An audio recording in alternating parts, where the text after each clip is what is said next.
Jung's theory of the archetypes is often referenced in popular discourse. The idea has seeped into public consciousness.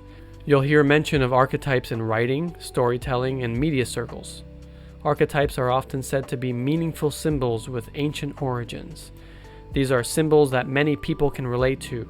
They carry a lot of meaning in a simple package. But archetypes are commonly misunderstood. The true concept behind Jung's theory of archetypes, at least as I understand it, isn't really exactly easy to digest and definitely is not easy to describe in a brief fashion. But I'll give it a try because I have an ally in doing so. And that is Marie-Louise von Franz, pictured here. She was C.G. Jung's closest collaborator. And I think Jung, as remarkable as he was, as much as a genius as I think he was, I found his writing just very difficult for me to read through and comprehend clearly. But her writing I can read for days. She organizes and explains key concepts and themes from Jung's work in a way that I can understand, but still feel like she hasn't really dumbed it down. Maybe she did, but it's just much clearer for me. So I'll now attempt to describe the basic outlines of Jung's theory of the archetypes with her help and also the help of a more contemporary figure. It's common to hear someone say that figures like medieval knights, sheriff cowboys, Star Wars Jedis, Zulu warriors, and Japanese samurais are archetypes. Recently, I saw a BuzzFeed-like article on a psychology website offering a quiz to find out which archetype are you. This is a terribly incorrect understanding of Jung's theory of archetypes. These figures are archetypal symbolic representations. They're not actual archetypes. Now, this sounds like I'm being nitpicky, but this distinction is incredibly important to the discussion of Circuit 6 and Circuit 7. The best simple explanation of Jung's archetypes borrows heavily from writer-comedian Dan Harmon, co-creator of Rick and Morty. He wrote a story about it in a blog series called Story Structure. It goes something like this. Your mind is like a house. The part of the house that is above ground represents your conscious mind. These are the thoughts that you are aware of, your perception of yourself, and your perception of the world around you. This is where you live most of your waking life. It's the normal life of a human being. This is where you're most comfortable. There is also an aspect of the human mind that one isn't aware of, and this is called the unconscious. The unconscious mind is the basement, the underground portion of the house. You're not totally sure what's down there. It's dark and a little scary, and you don't want to deal with whatever's down there unless you have to. In the unconscious basement, there's a lot of activity happening that you aren't normally aware of. You have things like automated processes that run the body, hidden thought patterns, repressed emotions, repressed fantasies. The unconscious basement has a particular design and layout. These patterns are the archetypes. The archetypes are areas within the unconscious basement that carry a particular psychological power. Even though they're located in the dark unconscious basement, the archetypes pull our conscious attention to them. Archetypes are incredibly influential in our waking conscious life, but we're not usually noticing the fact that they're influencing our conscious awareness. The archetypes are like design blueprints for certain psychological experiences. And we all have a very similar layout in the unconscious basements of our minds. Because the unconscious is, well, unconscious, we can only experience the archetypes via symbolic representations of them upstairs in our conscious house. Each archetype is represented by a specific sort of symbolic image or mythological idea. It's kind of like this popular children's toy, where only certain shapes fit a pattern. Similarly, only specific kinds of conscious images up in the house are a good match for a specific archetypal pattern within the unconscious, down in the basement. When we encounter an archetype, it is via symbolic representations of that archetype. We never have a pure 100% direct experience of the archetypes. We encounter symbolic representations of the archetypes all the time. The most obvious encounters of archetypes are in art, regardless of the medium. The most obvious of the obvious encounters are in narrative media like books, films, television shows, and comic books. Jung argued that our dreams and daydreams are often filled with archetypal imagery. This is one thing he looked for when conducting dream analysis with his patients. Most of the archetypal symbolic representations we know are introduced to us from our culture as we grow up. Some representations have been in use by large groups of people for thousands and thousands of years. The American Wild West cowboy, the Star Wars Jedi, the medieval knight, the Zulu warrior, the samurai warrior, those are all cultural representations of an archetype that pretty much all humans can recognize. This is the archetype of the hero. And I'll repeat, these symbolic figures are not archetypes themselves, they're representations of an archetype. An archetype is full of psychological meaning and power to a human being's first-person experience. This is the case for all of us, regardless of our cultural upbringing. The archetypes will find some sort of representation in one's cultural upbringing to use to represent itself. It seems to me, and this is conjecture on my part, that my grandmother had at least 2 emotionally charged archetypal experiences when she was very ill. The frail state of her body led her awareness closer to her unconscious basement mind. And as she approached, she encountered the archetype of the Great Mother Goddess, which expressed itself in 2 different symbolic representations. One was Mary, Mother of Jesus, Queen of Heaven, which she learned about as a devout Roman Catholic, but the other seems to have been Kali, which probably she didn't learn about from anyone. It was certainly not part of her culture. This is where Jung's theory of the collective unconscious kicks in. Jung thought all of our basements were connected somehow, creating a collective unconscious. Dan Harmon's house metaphor says this could be thought of as a system of pipes connecting all of our mind houses. We're not exactly sure how it works, but these connections are buried deep inside, and somehow ancient archetypal representations that we've never consciously learned about show up in daydreams and dreams. Jung had countless examples of patients dreaming about deep esoteric symbols that they knew nothing about in their waking lives. And this has personally happened to me, so I can attest to how strange that can feel. So what are the archetypes? Like, stripped of their symbolic imagery, what are they? No one knows. Jung at times speculated that archetypes are somehow part of one's genetic makeup, perhaps inherited from generation to generation through DNA. In a way, archetypes could be understood as the software that comes pre-installed in a new computer's operating system. These are pre-installed applications in our nervous system that cannot be deleted.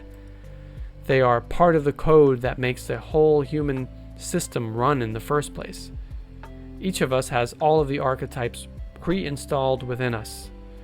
And von Franz's take is that the archetypes can't ever really be studied via objective scientific methods, because any scientist attempting to study the archetypes is themselves subject to the influence of unconscious archetypes. So there is zero objectivity possible. As Alan Watts would say, this is kind of like a knife's edge not being able to cut itself, or a tooth that can't bite itself. Jung said that the archetypes always remain in the dark basement. They are never fully understood. Instead, it's better to try to understand and relate to the archetypes via their symbolic systems and representations. And we can attempt to understand whatever information we can get from them. Here are some examples of classic archetypal imagery and symbolism. You see this imagery and themes in art throughout all of recorded human history. Some archetypal events are birth, death, separation from parents, initiation, marriage, the union of opposites. Some archetypal figures are the Great Mother, Father, Child, Devil, God, Wise Old Man, Wise Old Woman, the Trickster, the Hero. Some archetypal motifs or themes are the Apocalypse, the Deluge, the Creation. Our conscious mind has zero control over what archetypal symbols will draw our conscious attention. The archetypes kind of do their own thing. And not only do the archetypes have their own independence, they pull attention sometimes dramatically. Archetypes aren't just ideas to think about. Each archetype creates a particular experience for the person who encounters it. The archetypes activate images, emotions, and physical sensations within a person. Sometimes we live these representations out in the world. These images enthrall us. They capture us. The archetypes that attract your attention can be very different from the ones that attract my attention. Archetypal encounters are highly personal experiences. Sometimes you'll be attracted to one particular archetype for a period in your life, and then later on, another. Often people only notice archetypal influences in their lives during moments of change, like a marriage or someone's death, or a separation, or a move to a new environment, a loss, a gain. Von Franz says, if you attempt to deal with terms like great mother in a purely theoretical way, without experiencing it for yourself firsthand, then you do not actually know what it is you're talking about. These encounters can bring you to tears, to fear, to feelings of love and unity, to laughter, to confusion, to a sense of clarity. One common pitfall is to think that you can know with any certainty what an archetype is truly all about. Let's say you're trying to interpret an archetypal dream image that moved you greatly. As much as our rational mind would like, there is simply no one final and correct interpretation to a dream. It is all totally subjective and very much personal to you. Von Franz notes that archetypal symbolic interpretation is never absolutely correct, but certainly it's possible to have an experience where the archetypes, to a greater or lesser degree, help you clarify or illuminate a matter that's been troubling you. Best is to focus on whether an interpretation of an archetypal encounter sheds light on an issue. That's the best we can hope for. That clarification has an enlivening effect. It makes you feel more alive.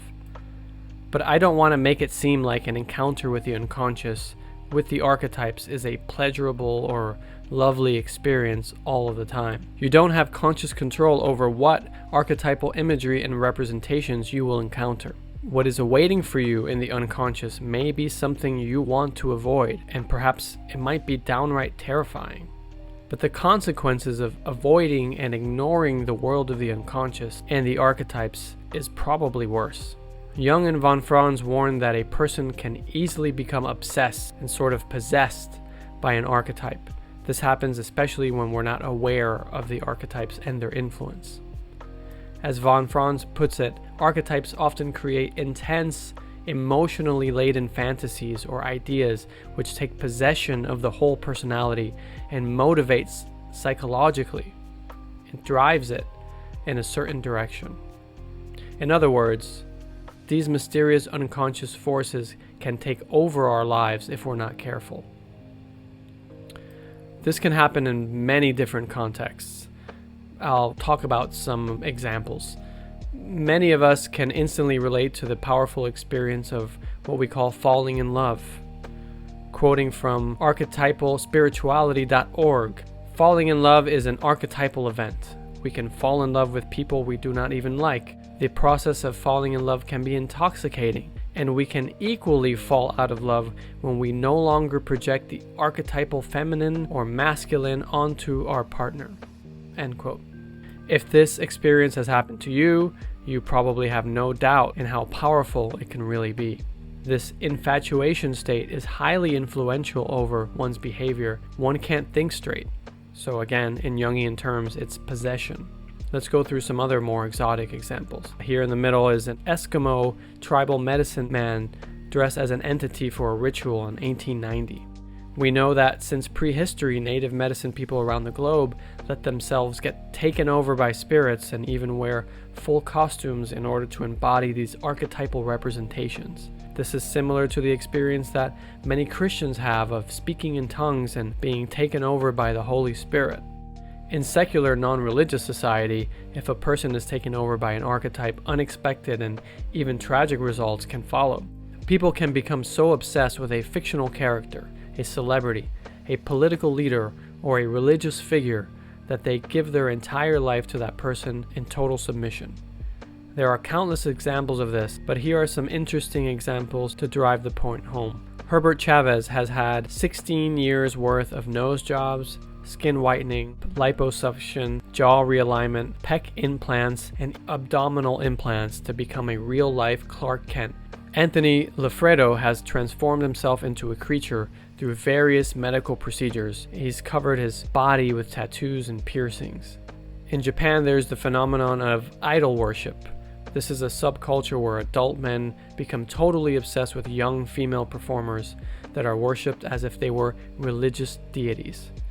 Some of these men abandon all responsibilities to focus on their idol worship. This is an extreme and more disturbing version of a phenomenon that many of us are now familiar with: popular culture fandom. A pretty obvious example of this is Star Wars. George Lucas, the creator of Star Wars, consciously used archetypal representations when crafting his characters and his stories. Many believe this is why Star Wars has been so powerfully influential around the globe. On the top right here is a popular YouTuber who recently broke down into tears when he saw the return of a key character that he says meant the world to him. And he's not alone. I probably watched 20 videos with people breaking down in that same way. Millions of people wear Star Wars clothing and own Star Wars products, including many who treat the characters like religious icons. Thousands of people attend the Star Wars Celebration Convention each year, and it's been pointed out that the atmosphere feels like a religious cult.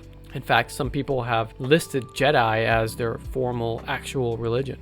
Taking the phenomenon of group possession in a more ominous direction, one of Jung's strongest warnings was against group possession, particularly in the political sphere. This is a crowd on the bottom right of German Nazis. The consequences can be utterly horrific as they were in the Holocaust. Jung said that Hitler was the, quote, unconscious of 78 million Germans, end quote. This man represented an archetypal hero figure to millions of people, and he tapped into their inner desires to make real his and their hero story. They wanted to create an archetypal heaven on earth and needed to behave in atrocious ways in order to accomplish this vision. There have been many men like this before and since Hitler, and I think Jung was right. Possession is a danger to all of humanity. Since I've laid out some groundwork and things have gotten pretty serious, I want to have a little fun and go back to the subject of making contact with extrasensory intelligences. Starting on the left, you have an image from the classic film Harvey starring Jimmy Stewart. In the film, a large magical rabbit appears and communicates with the lead character. Robert Anton Wilson was really surprised by this film when it came on TV in Ireland, where he lived for several years. It's a long story, which he tells in his book Cosmic Trigger, but I can say there were several meaningful correspondences between his personal life and this film. For a period of time, he believed he was in contact with some extrasensory intelligence. This film made him consider whether that intelligence was in fact the puka, a giant mythological rabbit believed to appear to people in Ireland. A giant rabbit that was quite similar to the rabbit in this film. Next to the rabbit here, you'll see a little green man. Wilson encountered this green man outside when working on his lawn a day after he took the psychedelic LSD. This is Mescalito, a vegetation spirit talked about by some Native American tribes. Encountering such entities is not uncommon for psychedelic users. Above here in the tree is Eddie Linehan. Eddie documents and tells Irish fairy stories. These aren't fairies like Disney's Tinkerbell. Classic Irish fairies are dangerous, supernatural beings. It's best not to mess with them. To this day, locals stay clear of fairy forts to avoid misfortune. These entities will supposedly abduct you and will enchant you or both. Next to Eddie, you have a depiction of gnomes. A friend of mine, a rather worldly guy and not a believer in esoteric things, took the psychedelic psilocybin once and was surprised to see little gnomes that look like Smurfs frolicking in the park. It turns out that gnomes are encountered quite often by people during outdoor psychedelic trips. These encounter experiences with folk entities have similar features to the more modern phenomenon of alien visitation and abduction. I'm sure down below here in the middle you'll recognize the classic gray aliens reported by Whitley Strieber in the 1980s and many others since. This smiling fellow next to the gray alien is Terence McKenna, who in his own way is a gray alien himself. Online, he's a well-known psychedelic and hippie cultural icon. He's popularized the use of the powerful psychedelic drug DMT, and he reported encounters with elves and other intelligent beings. He often would engage in days-long psychedelic trips where he'd enter discussions with disembodied intelligences about the nature of reality. He inspired many to follow in his footsteps and have their own encounters with Circuit 6 entities.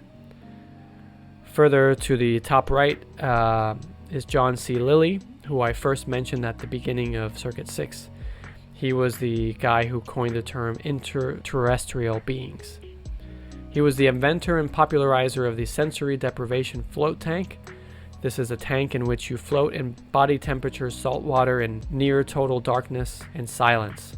The idea is to feel like you have no body and are floating in space. These tanks can be found in most major cities, usually in spa-like relaxation centers. Lilly's purpose for using them was pretty far from spa-like relaxation.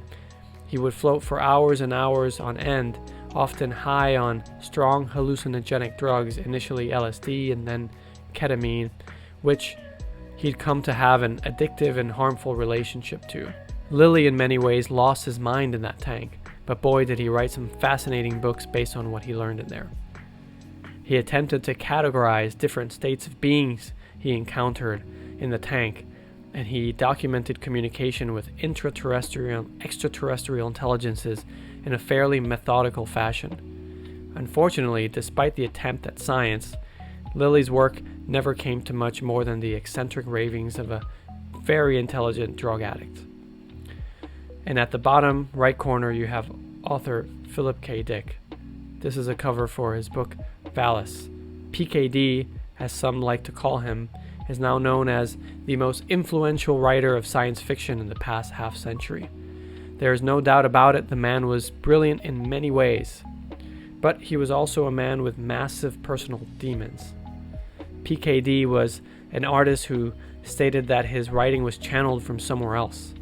He lived with a very active C5 and C6, seeing deep, meaningful coincidences, symbolic relationships and themes in his daily life. Between February and March 1974, he had a series of Circuit 6 experiences where he felt that some external intelligence had beamed vast amounts of knowledge into his mind. He saw a strange pink light and began to experience a double life as a 2nd century Christian rebel. This historical experience was overlaid on top of his modern day current life. So it was like he was living two lives at once.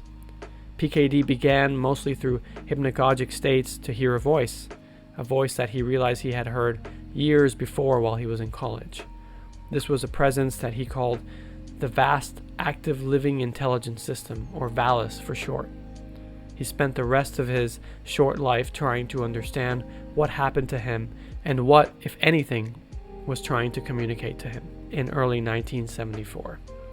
For me, it's clear that all of these far-out experiences that I just went through were in fact encounters with the archetypes in various representative forms.